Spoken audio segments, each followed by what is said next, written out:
This is Deuteronomy chapter 16.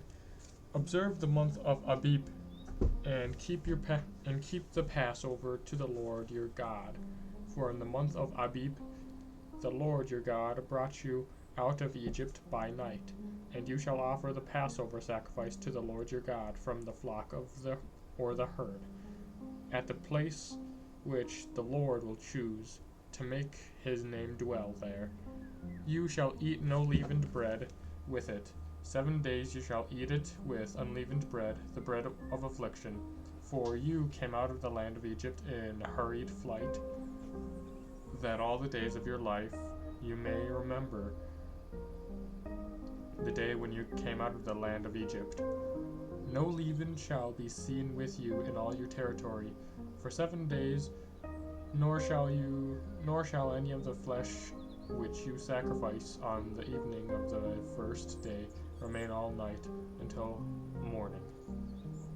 You may not offer the Passover sacrifice within any of your towns which the Lord your God gives you, but at the place which the Lord your God will choose to make his name dwell in it, there you shall offer the Passover sacrifice in the evening at the going down of the sun, at the time you came out of Egypt, and you shall boil it and eat it at the place which the Lord your God will choose, and in the morning you shall turn and go to your tents.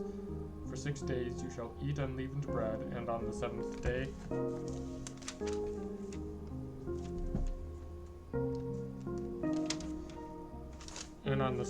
there shall be a solemn rest to the Lord your God. You shall do no work on it. You shall count 7 weeks. Begin to count the 7 weeks from the time you first put the sickle to the standing grain. Then you shall keep the Feast of Weeks to the Lord your God with the tribute of a freewill offering from your hand, which you shall give as the Lord your God blesses you, and you shall rejoice before the Lord your God, you and your son and your daughter, your manservant and your maidservant, the Levite who is within your towns, the sojourner, the fatherless, and the widow who are among you, at the place which the Lord your God will choose to make his name dwell there. You shall remember that you were a slave in Egypt, and you shall be careful to observe these statutes. You shall keep the Feast of Booths 7 days, when you make your ingathering from your threshing floor and your winepress. You shall rejoice in your feast, you and your son and your daughter, your manservant and your maidservant, the Levite, the sojourner, the fatherless, and the widow who are within your towns.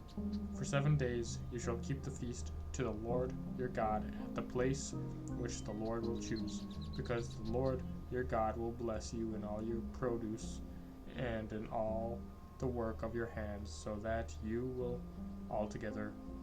will be altogether joyful. 3 times a year all your males shall appear before the Lord your God at the place which he will choose, at the Feast of Unleavened Bread, at the Feast of Weeks, and at the Feast of Booths. They shall not appear before the Lord empty-handed. Every man shall give as he is able, according to the blessing of the Lord your God, which he has given you. You shall appoint judges and officers in all your towns, which the Lord your God gives you, according to your tribes, and they shall judge the people with righteous judgment. You shall not pervert justice, you shall not show partiality, and you shall not take a bribe, for a bribe blinds the eyes of the wise and subverts the cause of the righteous. Justice and only justice you shall follow, that you may live and inherit the land which the Lord your God gives you. You shall not plant any trees as an Asherah beside the altar of the Lord your God, which you shall make, and you shall not set up a pillar which the Lord your God hates. That is chapter 16, Deuteronomy.